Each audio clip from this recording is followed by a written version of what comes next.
আপনি এই যে মানুষরা দিবেন ওয়াজ করবেন মানুষের দিনের বিষয়ে।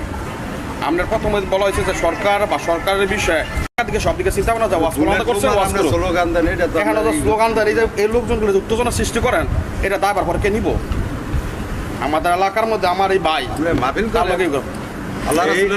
আপনি এক একজন শ্রোতাকে জিজ্ঞাসা করেন, কোরআন সুন্নাহর বাহিরে আমি একটা কথা বলছি, অবশ্যই বলছেন কোনটা কোরআন সুন্নাহর বাহিরে?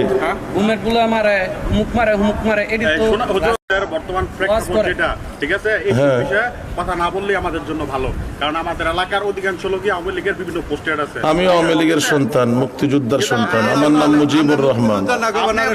সন্তান, ঠিক আছে, তাহলে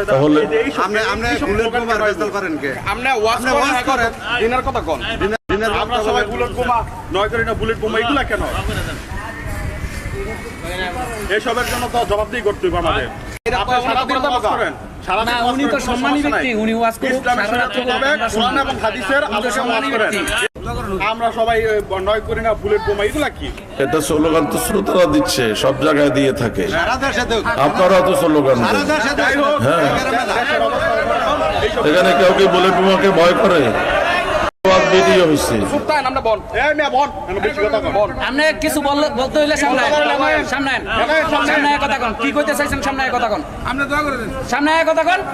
দুরূদ শরীফ পড়েন, আল্লাহুম্মা সাল্লি আলা মুহাম্মাদ ওয়া আলা আলি মুহাম্মাদ কামা সাল্লাইতা আলা ইব্রাহিম ওয়া আলা আলি ইব্রাহিম ইন্নাকা হামিদুম মাজিদ।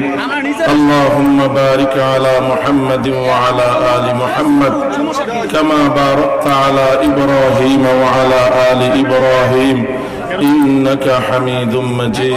বাদশা তাদেরকে হুমকি দিয়েছে, হত্যা করবে। আল্লাহ বলেন, তারা ঈমান এনেছে, আমি তাদের ঈমান বৃদ্ধি করে দিয়েছি।